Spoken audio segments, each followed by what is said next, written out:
The third slap snapped my head sideways, and for a second, all I could hear was my daughter crying. Dad leaned over the holiday table and spat. "You're trash. Your sister is successful. You're just a parasite." Nobody moved. I looked at my 10-year-old daughter, Maya. Then at the house I had quietly helped him keep for 4 years. I pulled out my phone and dialed customer service. "Stop every scheduled automated payment from my checking account."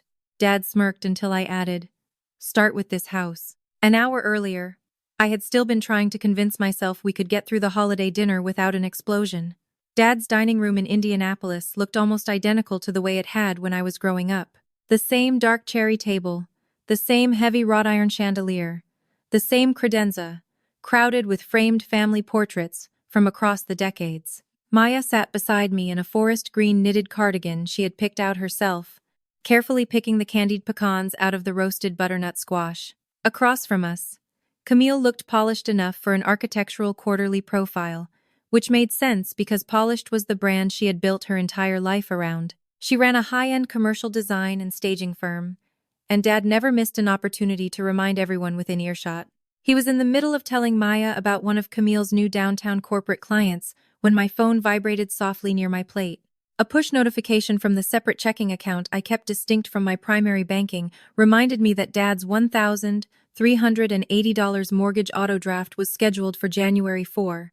For 4 years, I had treated those alerts like mundane weather reports. They popped up, I acknowledged them, and the money transferred out. I had opened that auxiliary account, specifically to keep the payments I made on Dad's behalf quarantined from my rent, groceries, Maya's school supplies, and everyday life. The mortgage, a couple of utility bills, recurring support I had once genuinely believed was temporary. Somewhere along the line, temporary had hardened into an automatic baseline. I swiped the banner away. I wanted Maya's memories of the night to be about cinnamon, pine garlands, and the slightly absurd vintage carved nutcracker Dad still displayed on the fireplace mantel every winter. I had spent years mastering the art of navigating that house without stepping on old landmines. When Dad compared Camille's thriving enterprise to my operations and payroll specialist job, I smiled. When Camille tossed out a subtle correction that nudged me back into my perceived place, I let it slide. I had always told myself that swallowing my pride was the mature thing to do.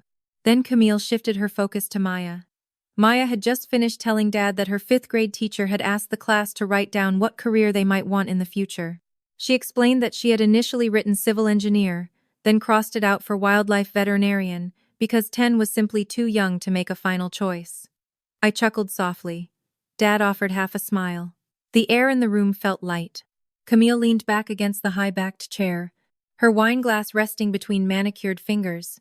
"You'd better aim for something practical, Maya. Your mother was always bouncing between directions, too." Her tone was light and conversational, but I recognized the edge beneath it immediately. So did Dad. Maya glanced up at me, her brow furrowing. "Mom has a good career." "I didn't say she didn't, sweetheart," Camille replied smoothly, taking a slow sip of Pinot Noir.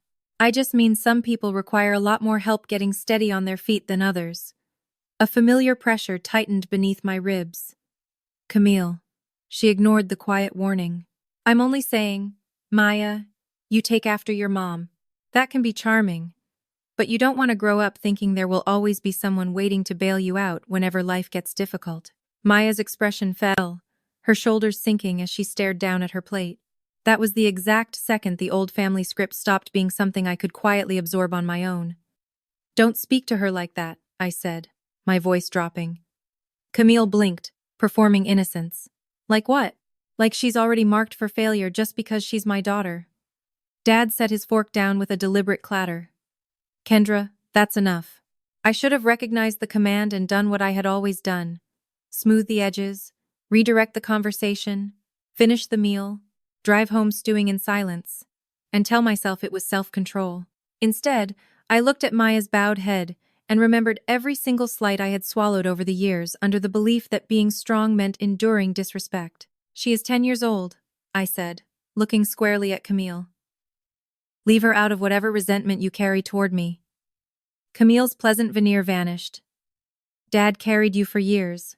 You were living back under this roof when you couldn't manage things on your own. Nobody is insulting Maya by reminding her that personal decisions carry real weight. There it was. Not an old memory, but a life sentence. 10 years earlier, when I was 22, working entry-level administrative shifts and trying to build a stable foundation with an infant, Dad had opened his doors. He had let us stay and watched Maya while I worked overtime. He had done meaningful, generous things for me back then. But in this family, that chapter had never been allowed to close. Camille's past missteps were framed as heroic lessons in grit. Mine were catalogued as permanent proof of deficiency. I pushed my chair back and stood up. You don't get to weaponize the hardest year of my life to dictate to my daughter who she is. Dad stood up so abruptly his chair screeched against the hardwood.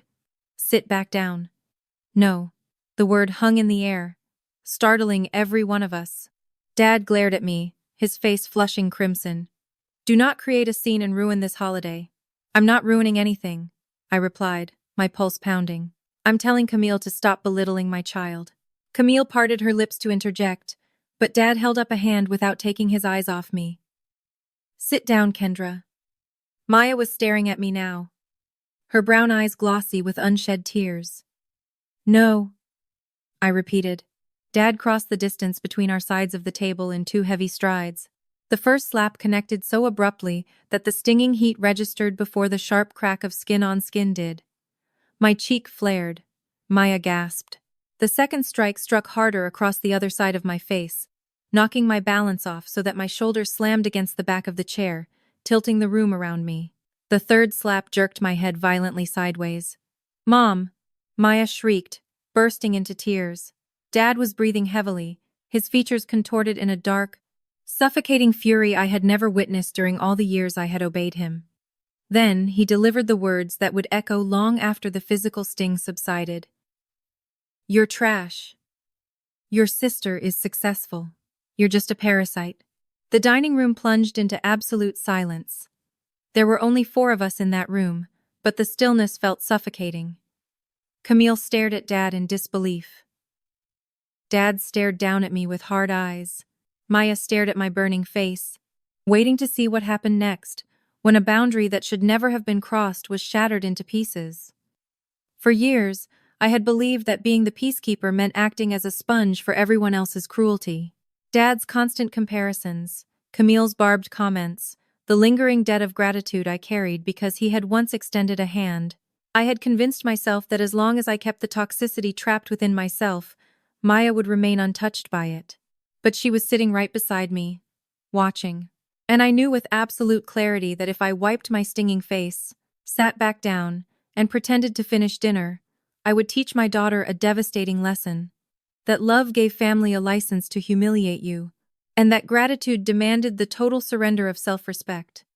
I did not strike him back. I did not raise my voice. I reached for my phone on the tablecloth. Dad let out a dry, dismissive scoff. What dramatic stunt is this now? I dialed the 2-4-hour automated phone line for the dedicated banking account. My hands were shaking so violently that I miskeyed the identification digits on the first attempt. Once the automated menu authenticated my identity, I navigated straight to the scheduled transaction ledger. Cancel all pending automatic bill payments originating from this account, I instructed into the receiver. Dad's mouth twisted into an arrogant smirk. He glanced sideways at Camille, as if to say I was throwing a childish tantrum. The automated system read back the recurring payees queued for processing. The first was the primary mortgage lender. Start with this house, I said clearly. The smirk vanished from Dad's face. The fury remained, but beneath the surface, something else flickered across his eyes, raw panic. The voice on the line confirmed that the $1,380 mortgage auto draft for January 4 was officially terminated, along with the 2 recurring utility schedules tied to that account. The promissory note was in Dad's name. The deed was in Dad's name. I wasn't seizing anything that belonged to him. I was simply pulling the plug on the pipeline that delivered my earnings into his life without question. Camille finally found her voice, leaning forward. Kendra, don't do something rash right now. I tapped the red button to end the call. Right now, I said quietly, is the exact moment it needs to happen. I walked over to the entryway coat rack and pulled Maya's wool coat down from the hook. My face throbbed with every heartbeat as I helped her slip her arms through the sleeves. Dad barked my name once, sharp and commanding, expecting the authority he had wielded my whole life to pull me back into line. I didn't break stride. Outside, the biting December wind hit my bruised cheeks like an ice pack. Maya clutched the sleeve of my coat, staying pressed against my side all the way to the car. I didn't feel victorious or triumphant. I felt nauseated, physically shaken, and hollowed out. Behind us, every window of Dad's two-story suburban house glowed with warm golden light against the freezing dark. The home I had spent 4 quiet years helping him maintain, never once viewing that assistance as a weapon of leverage. I turned the ignition, shifted into reverse, and pulled out onto the quiet street before the temptation to compromise could creep in. We were 3 miles down the road when Maya finally spoke from the passenger seat. "Mom, is Grandpa going to lose his house because of me?" My grip tightened on the steering wheel until my knuckles turned white. For the first time that night, I had no idea how to answer without lying. The next morning, the physical ache was the first thing that greeted me. Both cheeks felt tender, but the left side carried a deep, dull ache radiating into my jaw whenever I moved my mouth. I lay under the duvet, staring at the cold winter light filtering through the blinds, trying to piece together why my whole body felt battered. Then the events of the holiday crashed back. The violent scrape of Dad's chair, Maya's terrified cry, the sharp crack of his hand, and the venom in his voice. "You're just a parasite." What kept the tears from coming wasn't the insult itself. It was Maya's question in the dark of the car. "Is Grandpa going to lose his house because of me?" I turned my head. She was curled beside me on top of the sheets, fast asleep with one small hand tucked under her chin. She had slipped into my room sometime after midnight, and neither of us had wanted a closed door between us after what we had witnessed. Having her there made the entire evening impossible to minimize as a simple holiday spat. It was a line crossed in plain view of my child. I picked up my phone from the nightstand. There were missed calls and alerts from Dad, Camille, and the banking app. I opened the banking app first. The support account looked foreign now. For 4 years, it had existed purely as an invisible conduit between my paychecks and Dad's expenses. I transferred funds into it each month, and the system took care of the rest. Now, the January 4 mortgage draft was marked "Cancelled," along with the scheduled utility drafts. A prompt asked if I wanted to confirm the deletion of the recurring schedule entirely. I reviewed each line methodically. I wasn't doing it out of spite. I wanted to ensure I was making a deliberate, sober decision now that the adrenaline of the dining room had faded. When the final cancellation confirmation flashed on the screen, I didn't feel a rush of power. I felt a knot in my stomach. 4 years of routine had conditioned me to treat that $1,380 as an immovable law of physics. Rent had to be paid. Maya needed clothes. Groceries had to be bought. Dad's mortgage had to be covered. I had structured my personal budget around that expense so completely that halting it felt less like setting a boundary and more like abandoning a job I had sworn to perform. Maya stirred and opened her eyes. She looked at me, and her gaze immediately locked onto my swollen cheek. "Does it hurt?" she whispered. "A little," I replied gently. She sat up, pulling the comforter up to her chest. Her eyes carried that cautious, burdened look kids get when they worry that being honest will trigger another disaster. "Mom, I'm sorry." I set the phone face down. "Sorry for what, sweetie?" "If I hadn't said anything to Aunt Camille, she wouldn't have gotten upset. And if you didn't have to stand up for me, Grandpa wouldn't have." She trailed off, unable to bring herself to say "hit you." She glanced at my phone. "And now maybe he's going to lose his home." Every protective maternal instinct urged me to smooth it over, to tell her that everything was completely fine, that Grandpa was safe, that adults just say cruel things during the holidays, and that life would go right back to normal in a few days. It was the same placating lie I had fed myself for a decade. But I couldn't promise her that nothing would change. I had just deliberately ensured that things would. I sat up, took her small hand in mine, and looked into her eyes. "You did not make Grandpa hit me. Do you understand me? That was his choice entirely. And you didn't make me call the bank. I chose to do that. Grandpa is responsible for his actions. Aunt Camille is responsible for hers. And I am responsible for mine. Adults own their choices, even when they're angry. What about the house? Grandpa owns that house. He is a grown man with his own finances, And he has choices to make about his money, just like I have choices about mine. Maya nervously picked at the hem of the comforter. Are you still mad at him? Yes, I answered truthfully. I am. And I still love him. Those two truths can exist at the exact same time. That distinction seemed to give her some relief. She leaned her head carefully against my shoulder, mindful of my sore jaw, and we sat in the quiet morning light together. The quiet didn't last. My phone began lighting up repeatedly on the nightstand. Dad's first text. We need to have a serious conversation when you get your emotions under control. The second text. You made a complete fool of yourself last night. The third arrived 20 minutes later. Everyone said things they shouldn't have. Don't make a permanent mistake over one bad evening. I read that third message several times. Everyone said things. It was staggering how easily he reduced 3 physical blows in front of a child to a mutual misunderstanding where everyone shared equal blame. When his name flashed on the screen as an incoming call, I let it ring before picking up, a lingering part of me still hoping against hope that he would offer the single phrase he hadn't typed. I'm sorry. Instead, Dad's voice came through level and controlled the measured tone he always adopted when he wanted to imply that he was the only rational adult in the conversation.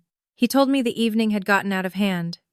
He conceded that Camille shouldn't have baited me, but insisted that I had no right to challenge him under his own roof. He remarked that I had always been overly emotional and reactive when my pride was wounded, and that canceling financial support in front of Maya was the act of an irresponsible parent. Then he reached for his oldest, most reliable lever.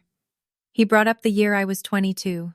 He reminded me how he had given me shelter when I couldn't afford an apartment, how he had watched Maya so I could work late shifts, and how he had never asked for a dime in rent while I found my footing.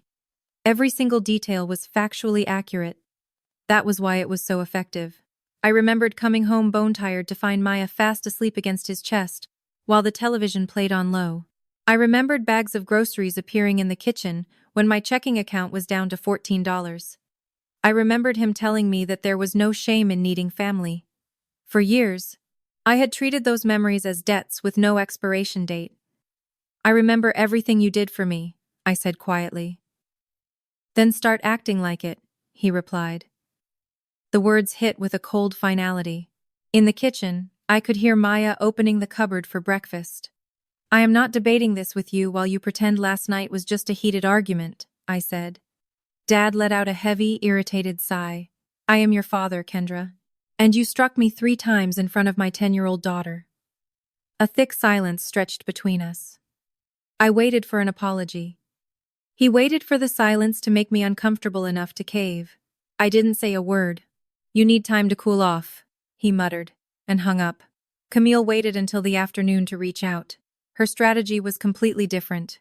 She didn't explicitly justify the physical violence, nor did she repeat Dad's insult. Instead, she treated the situation like a poorly handled operational dispute. She pointed out that Dad was 64, living on a fixed retirement pension, and depended on the financial structure we had established. Abruptly terminating an ongoing payment without a transition period was reckless, she argued, especially since property taxes, insurance, and maintenance didn't vanish just because family members were fighting. The frustrating part was that, stripped of the context of the holiday table, her points sounded almost pragmatic.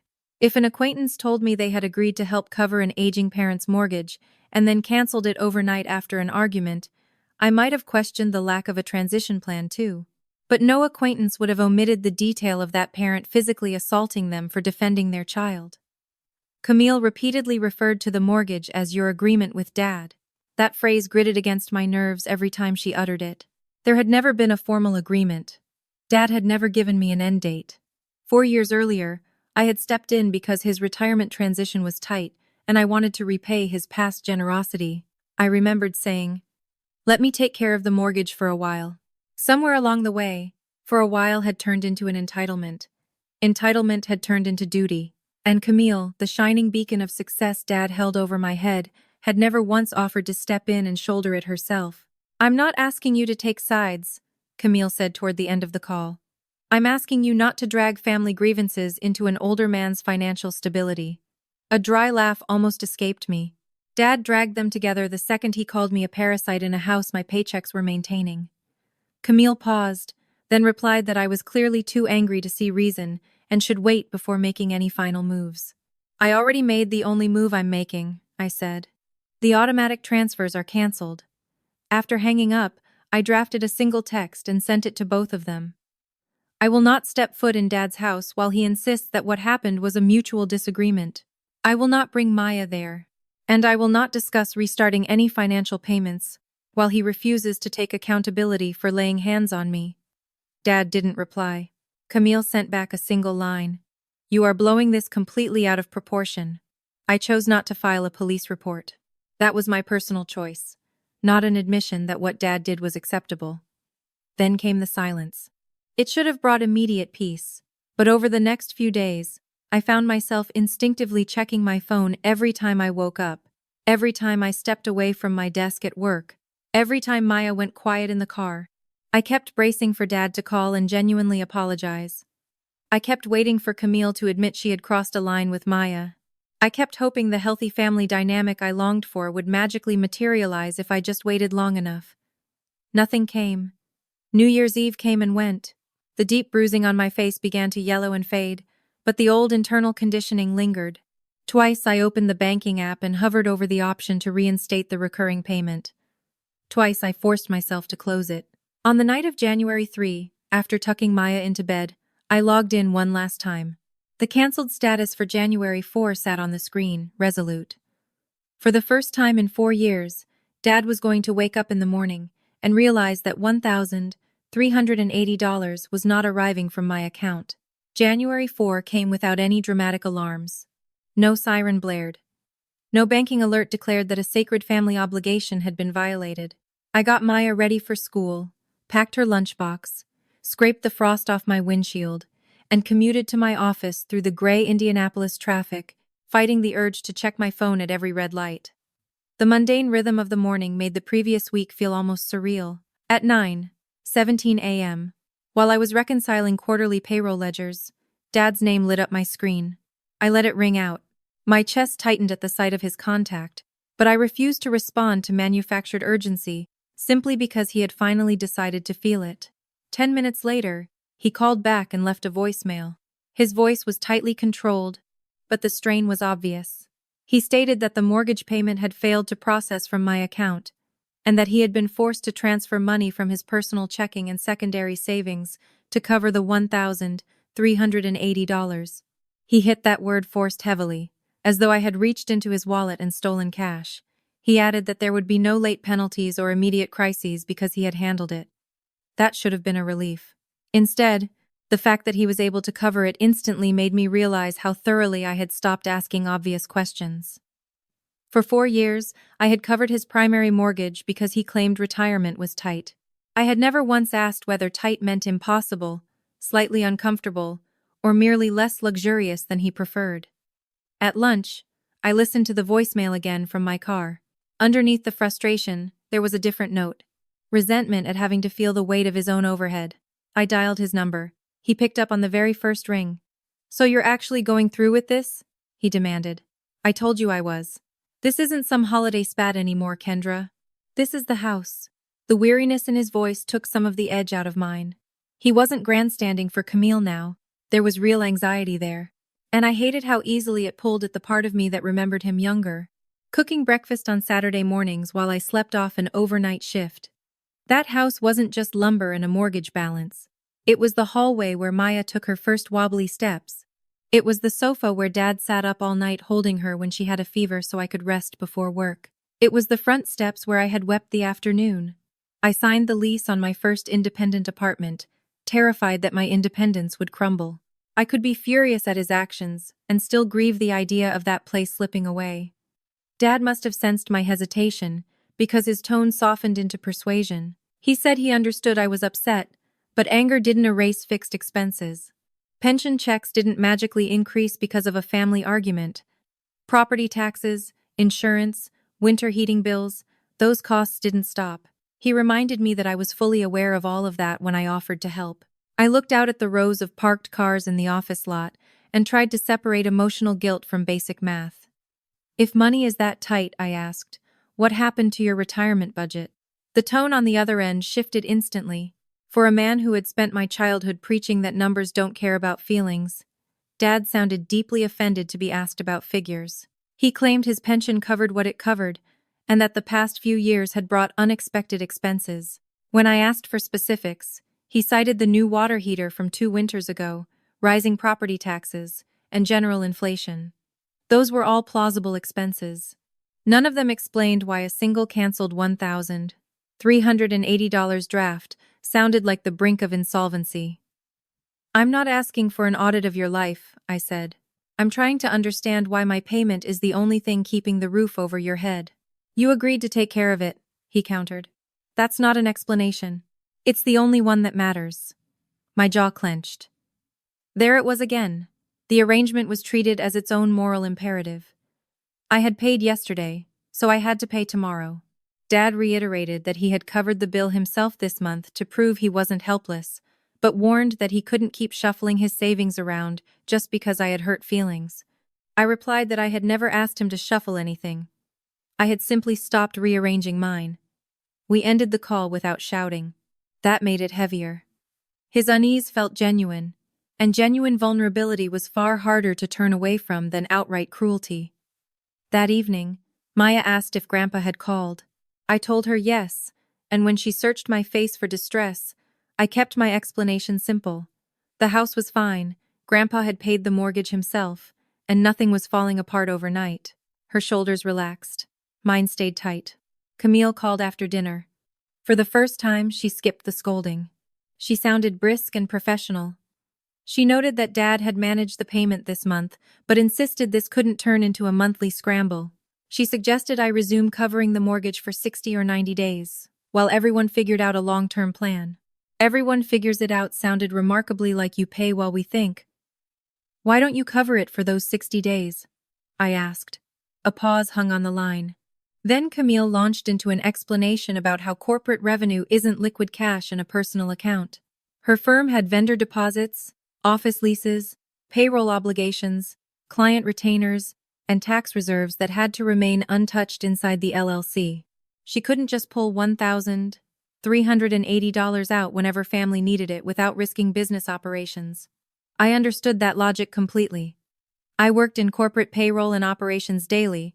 I knew that a healthy business required strict cash flow management. Camille wasn't lying about that. What stung was that the exact same standard was never afforded to my life. My earnings had critical jobs too. Rent, groceries, emergency reserves, Maya's savings, dental bills, the future I was trying to build after starting with nothing. But because my income arrived as a steady, predictable salary rather than through a business entity, my family treated it as surplus, waiting to be claimed. "I'm not dismissing your business expenses," I told her. "Then you see why I can't just take this on. I see why you choose not to. That's completely unfair, Kendra." The double standard was glaring. Camille's financial boundaries were hailed as sound business acumen, while my boundaries were condemned as selfish spite. Camille repeated that this had always been my role with Dad, and that changing the terms overnight was destabilizing. I asked a question that hadn't been on my radar before. If Dad is this dependent on my monthly check, where has his own pension and savings been going? She went quiet. Not defensive, just dead silent. Then she said, "You need to ask Dad about his money, not me." That non-answer lingered with me long after the call ended. 2 nights later, Dad called again. He sounded drained rather than combative. He mentioned that he had spent the afternoon reviewing his accounts and calculating what the coming months would look like if I refused to step back in. He still wouldn't offer specifics. He simply repeated that the last few years had been expensive. Expensive how? I asked. He sighed heavily. "I have obligations you aren't aware of." "Then tell me what they are." "No, not while you're treating me like a suspect because you're angry." "I'm not treating you like a suspect. You're asking me to hand over nearly $1,400 a month. I have a right to know why." Neither of us spoke for several seconds. Then Dad muttered something that shifted the entire foundation of the conversation. "If you keep this up, I'm going to have to tap into money I was never supposed to touch." Money I was never supposed to touch. The phrase haunted me for days. Was he referring to a protected retirement annuity? An emergency reserve? Or funds he had mentally earmarked for something else? I didn't push for an immediate answer. A few weeks earlier, I would have called back in a panic, apologized for causing stress, and wired the money before understanding the situation. Now, I let the silence stand. What had changed wasn't my desire for clarity. It was my willingness to rescue him from having to be honest. By mid-January, Dad stopped mentioning the holiday dinner entirely. The 3 slaps vanished from his narrative, as though they belonged to another lifetime. Every conversation centered on the practical strain: heating bills, county property assessments, roof gutter maintenance, and the general weight of maintaining the house. He didn't claim he was facing immediate foreclosure, he was too proud for that, and it wasn't true. But he kept driving home the same point. Without my $1,380, the house was no longer sustainable on his retirement income alone. One evening, while I was at the kitchen counter making lunch for Maya, he dropped the line he knew would cut deepest. "If this continues, I'm going to have to put the house on the market." The kitchen knife paused in my hand. For a brief second, the memories flooded back. The narrow hallway doorframe marked with pencil lines tracking Camille's and my height as kids. The backyard patio where Dad grilled in the summer. The living room rug where Maya used to stack wooden blocks while Dad cheered. The thought of a real estate sign in the front yard felt like watching a price tag get slapped onto my childhood. Hearing my silence, Dad pressed on. He said he had intended to spend the rest of his life in that house. He argued that downsizing at 64 wasn't the retirement he had earned. He added that selling a family home over one ugly argument would be absurd. That word snapped me back to reality. "One argument didn't alter your financial reality, Dad," I said evenly. "One payment did." He fell silent. I set the knife down. "If my check is the only thing standing between keeping that house and selling it, then this was never just temporary help. You made it an integral part of your budget because you assumed I would never stop paying." "You told me you'd help," he said defensively. "I said I'd help for a while. 4 years is far beyond a while. That shows consistency," he argued. To him, 4 years of sacrifice was proof of an ongoing obligation. In the living room, Maya was on the floor with her school workbook, tapping a pencil against her chin. She had no idea that a room away, I was being forced to decide whether the house she loved mattered more than the boundary I had set after being struck in front of her. I lowered my voice. "Ask Camille." The speed of his reaction proved the thought had either never crossed his mind or had been dismissed the instant it did. "What does your sister have to do with this?" "Everything," I replied. "You constantly tell everyone how successful she is. If the house is in jeopardy, why isn't she your first call?" His protective shield went up immediately. "She has a business to operate." The clarity in that response was piercing. I had a life to operate too. I had rent, a daughter, emergency savings I had scraped together after years of instability, and a job with zero safety net. Yet none of my responsibilities had ever earned the right to be protected. My steady life made me a resource. Camille's ambition made her untouchable. "I'm not asking her to wreck her business," I said. "I'm asking why the burden always lands on me." "You're being spiteful and keeping score," Dad snapped. I didn't bother reminding him that he had kept score of the help he gave me at 22 for an entire decade. We both already knew it. 2 days later, Camille called. Her tone was strained in a way I had never heard. Dad had approached her for financial assistance, not the full amount right away, but a regular monthly contribution to relieve the pressure while I came to my senses. Camille explained that she could provide a modest amount for a couple of months, but covering the full $1,380 indefinitely would force compromises she wasn't willing to make. Her company was finalizing plans to lease a secondary showroom and bring on an associate designer. Taking higher owner draws would mean delaying that expansion or cutting operational spending. None of it was fabricated. I understood operations well enough to know that pulling liquidity out of an expanding firm can cause real friction, but the way she framed the moral responsibility was telling. "You were already covering it," she said. "Dad built his retirement plan around your check." "What if I had lost my job?" I countered. "That's a hypothetical. It's not a hypothetical to my bank account." She exhaled sharply. "Pulling support without notice hurts everyone, Kendra. Does delaying your showroom expansion count as hurting everyone?" Her voice turned icy. "My company provides livelihoods for employees, contractors, and vendors. This isn't about me buying luxury clothes or taking trips. I never said it was." "Then stop acting like I'm refusing out of selfishness." I believed her. In Camille's mind, her business was an entity that required fierce defense because she had built it from scratch. Dad viewed it the same way. What neither of them acknowledged was that my life was an entity that deserved protection, too. A few days after Camille agreed to send Dad a smaller monthly sum, he called me again. The tension was still there, but beneath it was a growing frustration. The easy fix hadn't worked. Camille's contribution helped, but it didn't fill the gap. Dad was still having to draw from his own reserves. He praised Camille's contribution as generous and reiterated that her firm couldn't be destabilized over a family dispute. "Why is it acceptable to destabilize my finances instead?" I asked. "You have a predictable corporate salary," he said. "So predictable means available for the taking?" "That's not what I said." "It's exactly what you mean."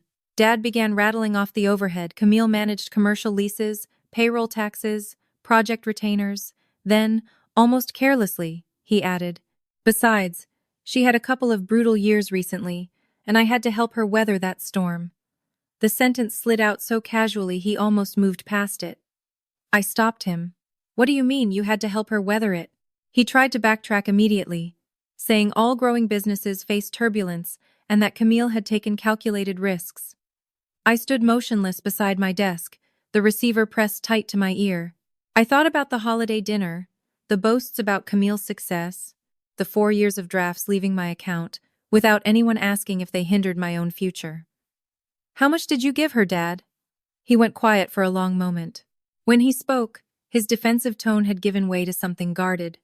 Enough that I couldn't afford to let it fail. The answer didn't provide a dollar figure, but it revealed something far more unsettling.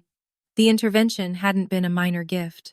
It had been large enough that letting her company go under would have rendered his own sacrifice catastrophic. I ended the call without demanding bank statements or digging through public filings. Instead, my mind drifted back 4 years to the day I had offered to take over his mortgage. Dad had retired from his career in warehouse logistics slightly earlier than expected.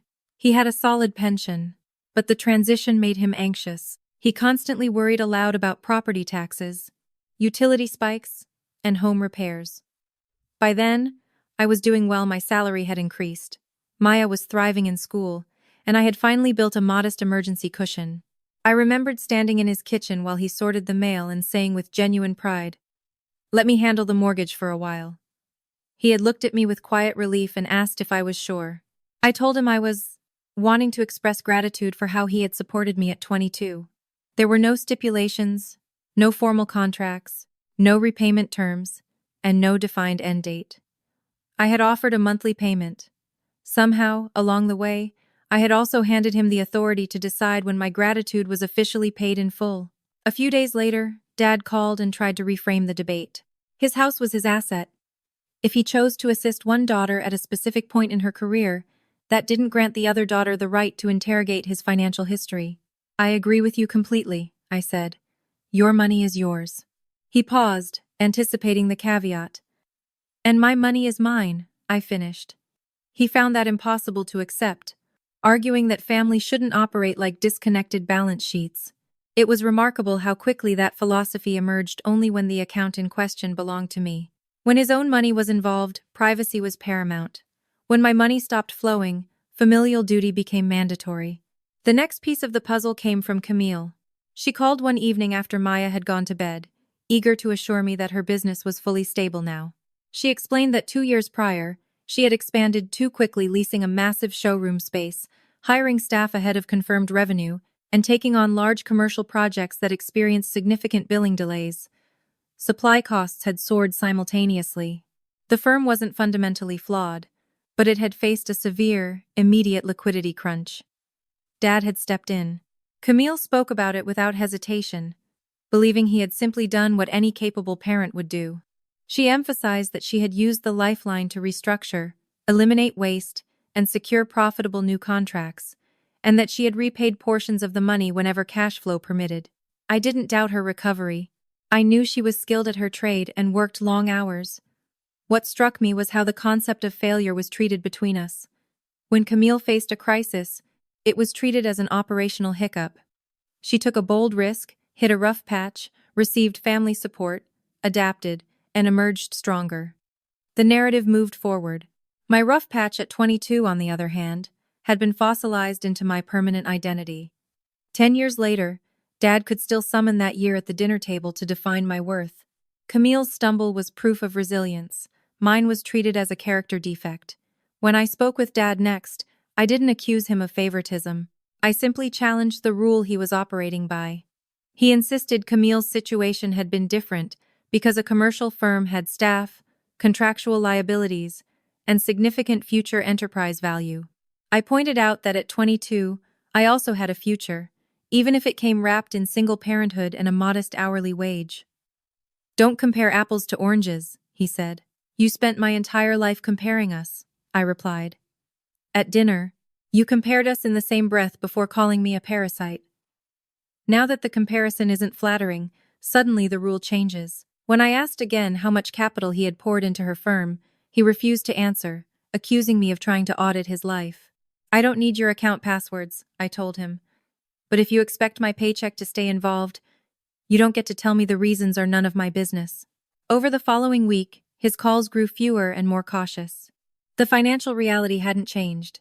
Camille's partial contribution helped, but didn't cover the full mortgage, forcing Dad to keep drawing from his own funds. One evening, while Maya was coloring at the table, Dad called to ask if we could speak in person soon. His voice sounded weary. He said he was exhausted from feeling judged for decisions he made to protect the family. "I'm not asking you to apologize for helping Camille," I said. "I'm asking you to stop treating my money as mandatory while treating yours as private." He exhaled slowly. "You talk as if this house only ever cost you something. You have no idea what I put on the line for it." What I put on the line for it. The phrase kept me awake that night. I realized then that the house carried a second ledger running beneath the surface. The following evening, he called after Maya was asleep. His tone had that flat, resigned cadence people use when they have decided to confess something they should have shared long before. He laid it out. 2 years ago, Camille's firm had been in much worse shape than she admitted. Commercial leases, payroll, vendor arrears, and delayed receivables had all crested at once. She had viable contracts on the horizon, but zero cash to bridge the gap. Believing that letting the business fail would erase years of hard work, Dad had taken out a home equity line of credit against the house, drawing approximately $85,000. Most of that capital had gone directly toward keeping Camille's firm afloat. She had paid back about $18,000 over time, but a massive balance remained, carrying its own monthly debt service on top of the original mortgage, taxes, and maintenance. The realization hit me like a physical blow. "You leveraged the house to bail out her business?" I asked. "I used equity.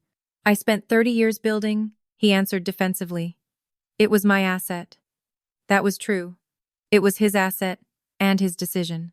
But the timeline clicked into place with devastating clarity. "Were you drawing on that equity while I was paying your primary mortgage?" He hesitated. That silence was all the confirmation I needed. Yes.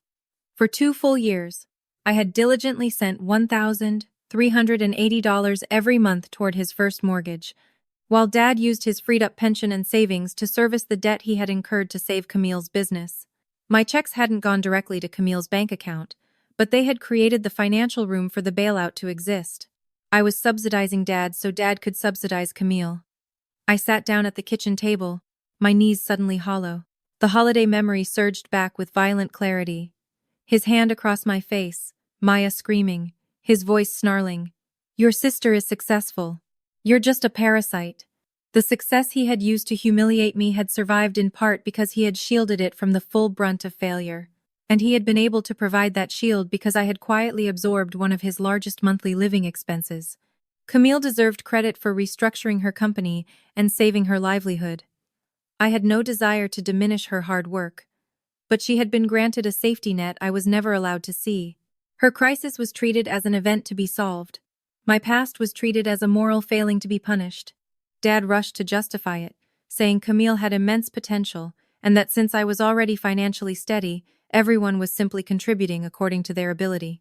"Listen to what you're saying," I told him. "My stability made me usable. Her ambition made her protectable. I was trying to keep this family afloat," he argued, his voice rising. "No. You saw my paycheck as a family utility, and her business as something sacred that couldn't be touched." He fell back on the same old defense.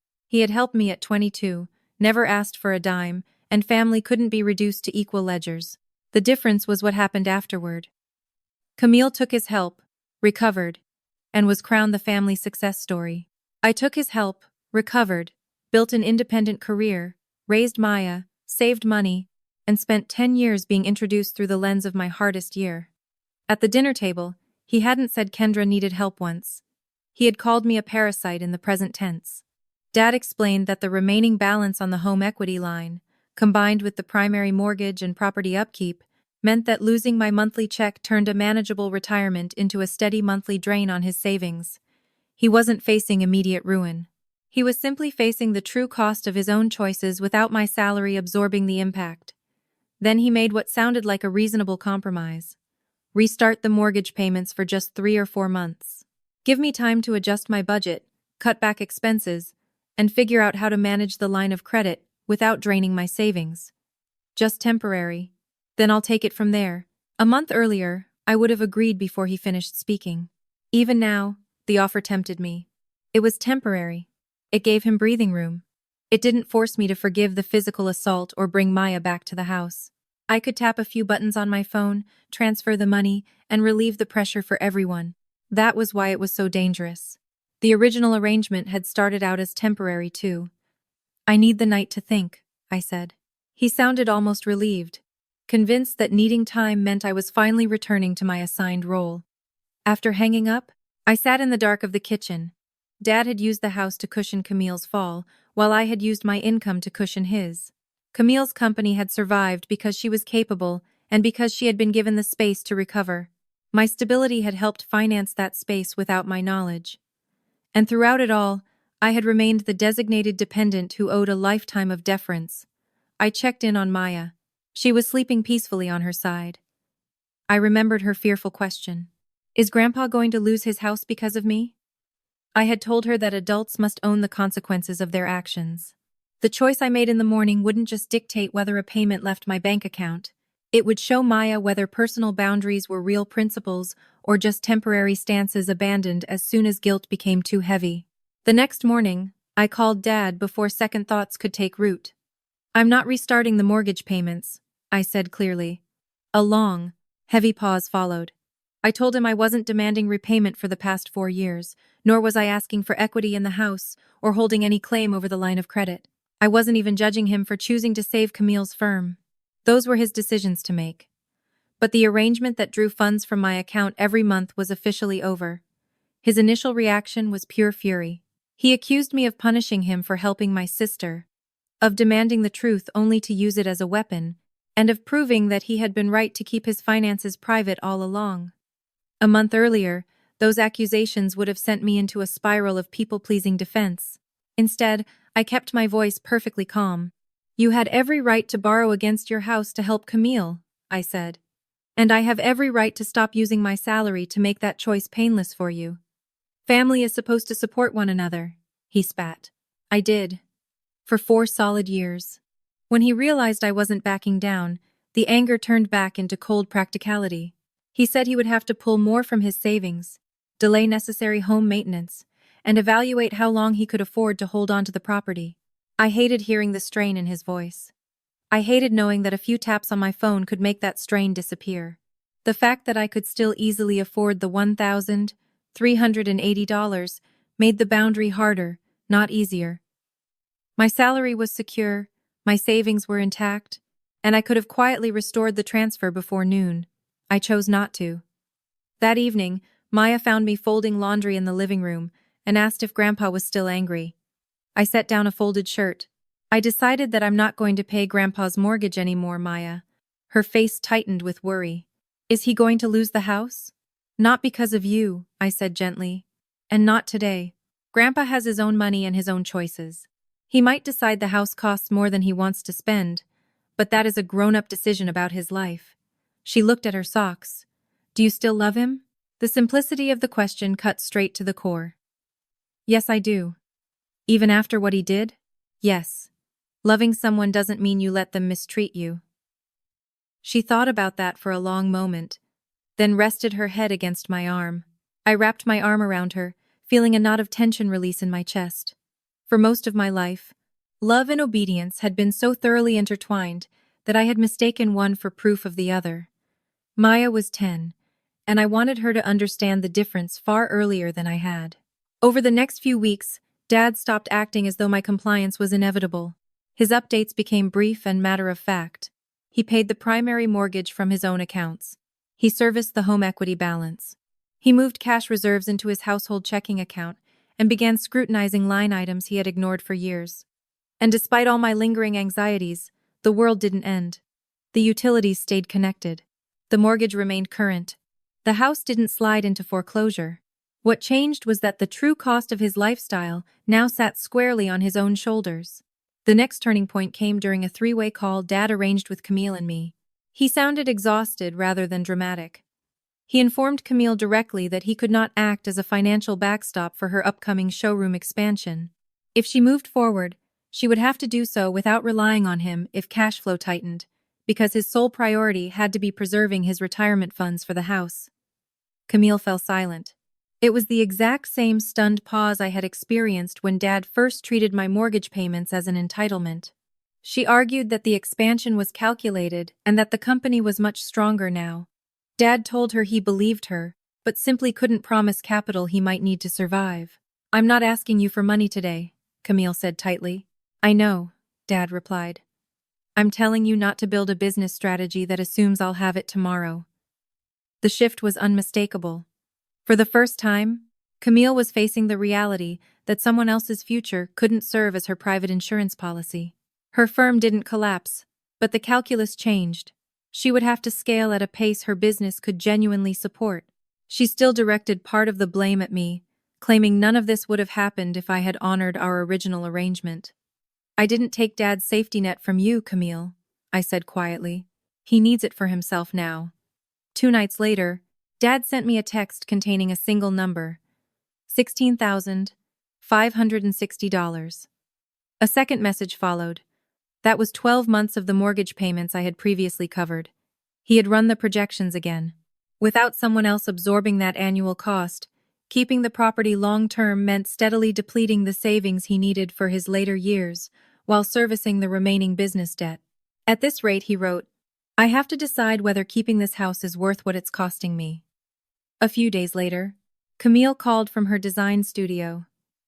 She told me that without Dad's backstop, she had officially postponed the secondary showroom lease and delayed hiring the additional designer. She made sure to clarify that her business remained profitable, but that she was cutting non-essential overhead to preserve cash. Then she accused me of destabilizing a working family system. "Dad's retirement was already dependent on my salary," I replied. "And your expansion plan was dependent on Dad stepping in if things went south.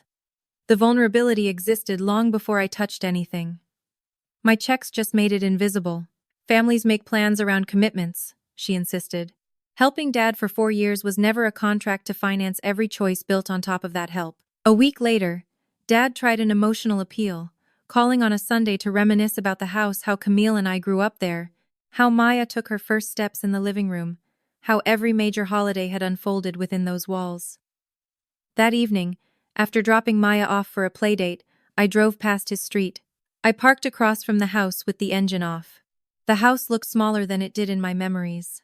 The exterior paint was weathering near the gutters, and the maple tree in the front yard stood bare against the winter sky. It wasn't a sacred monument. It was just an ordinary suburban home carrying more debt and history than made sense for a retired man living alone. I looked at the dining room window where he had struck me, and where he had cut Maya's birthday cake 2 years prior. The same room held both truths. Letting go was agonizing because good memories didn't erase the bad ones, but loving a physical structure didn't make it financially practical. I sat there until the cold seeped through the glass, then drove home. 2 evenings later, Dad asked Camille and me to come over for a final discussion. I arranged for Maya to stay with a close friend and drove over alone. Walking through his front door for the first time since the holiday dinner triggered an immediate physical response. My shoulders hitched, and a phantom ache flickered across my jaw. Dad was seated at the dining room table with a yellow legal pad covered in handwritten figures. Camille arrived shortly after, still in her tailored work overcoat. Nobody touched the coffee on the table. Dad looked tired, but clear-eyed. He laid out the reality. He could either sell the house, downsize, and protect his remaining retirement cushion, or he could keep the house if someone permanently replaced the monthly mortgage payment. Then he looked directly at Camille. He slid the legal pad toward her. Then you take it over. Camille stared at the pad as if he had spoken in another language. Moments earlier, she had been arguing that the house should be preserved. Now, the man who had always insulated her from consequences was asking her to shoulder the burden. She looked from the paper back to Dad, her voice tight. She explained that she could maintain her current partial contribution, but taking on the full $1,380 monthly payment indefinitely would require slashing owner draws, altering her lifestyle, and stripping the business of operational flexibility. She couldn't commit to that long-term without compromising her company's stability. Dad didn't accuse her of lying. He knew her business was real, that she worked hard, and that corporate revenue had competing priorities. He had defended those exact principles when I had questioned them. But now, those facts were sitting across from a mortgage invoice that still had to be paid. The contradiction in the room was absolute. Dad had praised Camille as the model of self-reliance, while my monthly payments quietly held the roof over his head. Now, the independent daughter was detailing the strict limits of what she could carry, while the daughter labeled a parasite had carried the load for 4 uninterrupted years. "This was never my arrangement," Camille said defensively. "It was between you and Kendra." Dad looked at her for a long, quiet moment. "So because Kendra was paying it, she was supposed to keep paying it forever?" "That's not what I said," Camille murmured, looking down. Hearing his own rationalization reflected back through Camille seemed to drain the remaining fight out of him. Camille offered to maintain her modest contribution and help cover moving expenses if he chose to sell, but confirmed she would not take over the mortgage. Dad nodded once, accepting it. Then he turned to face me. The room felt suddenly devoid of air. I braced for another demand about numbers. Instead, Dad folded his hands over the legal pad and spoke my name in a voice that was quiet, weary, and completely stripped of authority. "I was wrong to hit you." My breath caught in my throat. For weeks, I had replayed that potential apology in my head. In some fantasies, it healed everything instantly. In others, I rejected it with fury. The reality was far more complicated. He kept his eyes on his hands. "I was angry, embarrassed, and convinced you were disrespecting me in my own home. None of that justifies what I did. I should never have laid hands on you. And I should never have done it in front of Maya." He paused, then added, "I need your help, Kendra." The two statements arriving together made the moment excruciating. If he had only apologized, I could have accepted it without suspicion.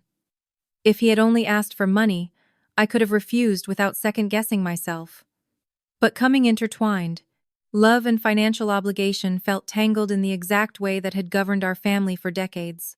He explained that selling would mean leaving the house he had built his life around and accepting that his retirement couldn't look the way he had envisioned. He reminded me that I had the means to cover it, asking rather than demanding. I looked around the dining room at the slight scuff on the table from an old childhood school project, at Maya's school portrait on the credenza. For a brief second, the memory of the holiday assault flashed before me. Then another memory took its place. Dad carrying a feverish toddler Maya up the stairs so I could sleep before a double shift. Dad stocking the fridge when I had zero money. Dad hugging me tightly the day I got the promotion that established my career. Both versions of him were entirely real. My phone rested on the table. I picked it up and opened the banking application. The auxiliary account was right there. No pending drafts, no technical obstacles. I could reinstate the recurring $1,380 transfer in less than 2 minutes. I had the income. I had the savings. I didn't need anyone's permission. Dad watched me in silence. Camille watched me, too. I thought of Maya asking in the dark if Grandpa would lose his home because of her. I thought of the lesson I had sworn to teach her, that adults own their choices, and that personal boundaries aren't bargaining chips to be discarded the moment things get uncomfortable. If I restored the payment, Dad would feel immediate relief. Camille would feel relief. I would feel a temporary wave of relief, too. The house would stay in the family. The next holiday might look superficially peaceful from the outside. And Maya would learn that a boundary lasts only until the person who violated it applies enough pressure. I closed the app and locked the screen. Dad's eyes dropped to the darkened phone in my hand. "I'm not paying for the house, Dad," I said quietly. That was all. I didn't lecture him about what he deserved. I didn't throw past sacrifices in Camille's face. I didn't calculate 4 years of transfers, or ask him to pick a favorite child. The point was no longer about proving my worth. It was simply that the money was not leaving my account. A flash of disappointment crossed his face, then settled into a quiet, resigned acceptance. He looked older sitting there not because he was broken, but because he was finally bearing a decision that belonged entirely to him. Camille looked away. Dad gathered the papers on the table into a neat stack. "I'll call the real estate agent in the morning." Hearing those words hit me with unexpected weight. This was the outcome my boundaries had led to, but knowing a consequence is necessary doesn't make it painless when it arrives. I stood up and put on my coat. Dad didn't ask me to stay, and I didn't linger. Outside, the late winter air bit cold against my skin. I sat in my car without turning the key, looking up at the house through the windshield. The porch light illuminated the front door. Behind those walls were the rooms where I had grown up, hit rock bottom, rebuilt my life, and spent years attempting to purchase an approval that money was never meant to buy. I wept quietly in the front seat, not because I wanted to run back inside and wire the funds, not because I regretted protecting Maya, not because I had changed my mind. I wept because choosing what is right still carries a cost. The next morning, Dad called the agent, and for the first time in my life, I let him. 6 weeks later, the house had new owners. The process had unfolded with standard administrative routine. Professional photos, MLS listing, weekend showings, an inspection, and closing paperwork. In real life, it didn't look like a dramatic tragedy. It looked like a 64-year-old retiree adjusting his living situation to match his actual resources. Dad sent brief, factual updates throughout the process, not because I held any legal stake in the property, but because he seemed to realize that secrecy would only breed more division. After paying off the primary mortgage balance, clearing the remaining line of credit, and covering agent commissions and closing fees, Dad walked away with approximately $178,000 in liquid equity. That figure mattered. He wasn't destitute. He had substantial cash reserves, a reliable pension, and freedom of choice. What he lost was the sprawling footprint of a house that had required other people to subsidize it. He signed a lease on a bright, manageable 2-bedroom apartment a few miles away, while he decided whether to buy a smaller condominium down the road. The first time I visited, I came alone. Neither Dad nor I were ready to involve Maya yet. The apartment was clean, modern, and quiet, lacking the heavy nostalgia built into the old walls. On a low bookshelf in the living room, Dad had already placed the carved wooden nutcracker from the holiday mantel, even though it was now mid-spring. Seeing it there brought a tight ache to my chest. He noticed me looking at it. "Couldn't bring myself to toss that ridiculous thing," he said gruffly. A small smile touched my mouth. "You've had it since I was in 3rd grade. For a fleeting second, we sounded like the family we used to be." Then the silence returned, reminding us that there was no going backward, only deciding how to move forward. Dad didn't bring up money. That spoke louder than any grand declaration. He mentioned that the apartment rent fit comfortably within his monthly pension without touching his equity nest egg. He also acknowledged that selling the house had forced him to close out the remaining business debt and confront the true reality of his finances. He didn't claim all his past choices had been mistakes, and I didn't need him to. The shift I required was much more fundamental.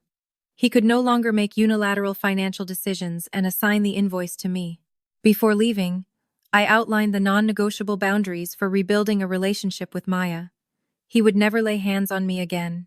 He would never use comparisons to Camille or anyone else to measure Maya's worth.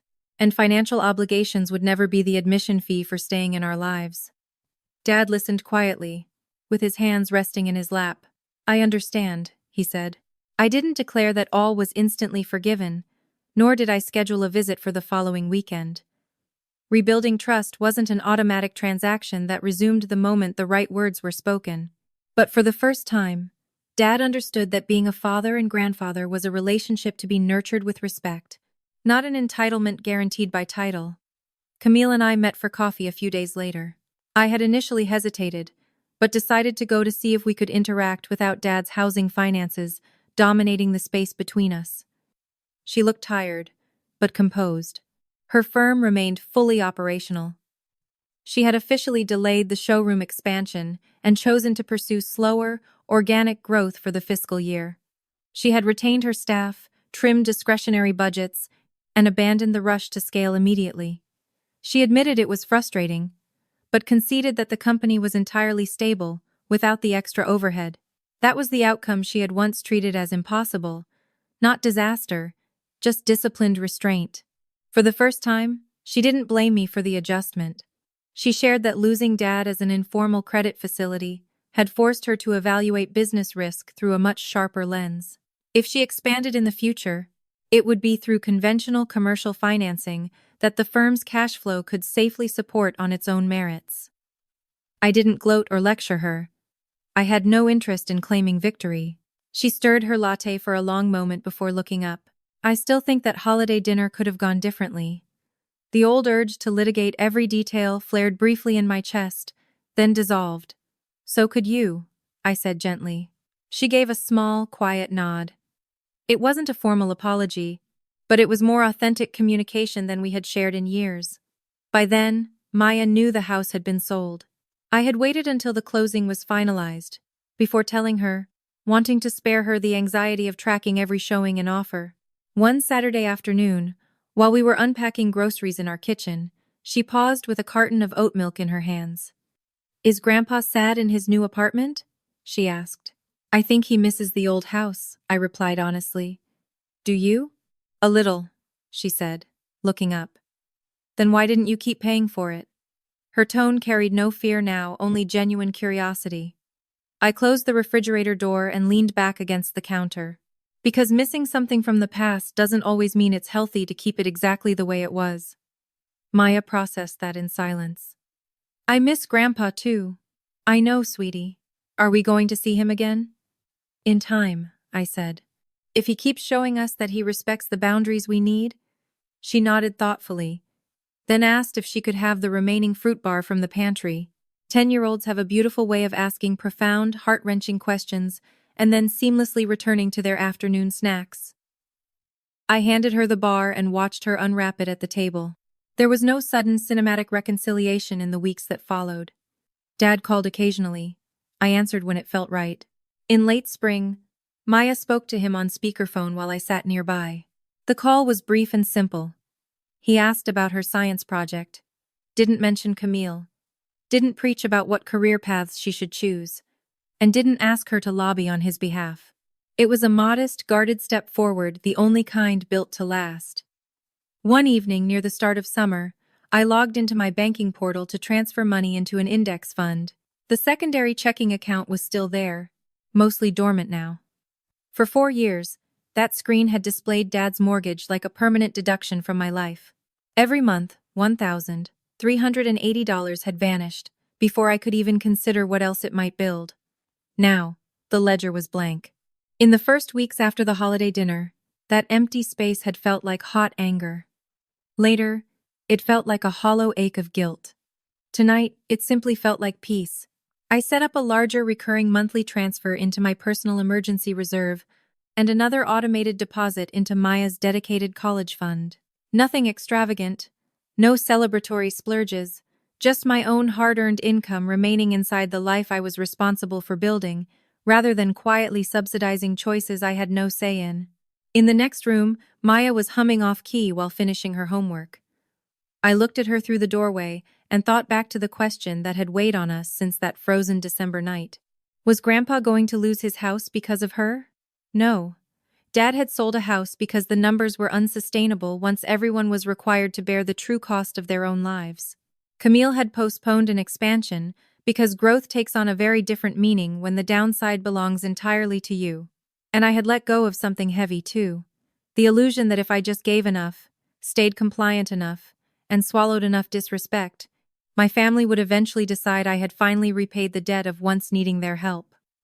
Losing that illusion had hurt more than any monthly expense ever could. But letting it go cleared the space for something real. I could still love Dad. I could still appreciate what he did for me when I was 22. I could still cherish the home where my daughter took her first steps, while being deeply grateful that it no longer sat at the center of our lives like an unpayable debt. For the first time, gratitude and self-respect were no longer in conflict. I hadn't stopped loving my family, I had simply stopped paying for the right to belong.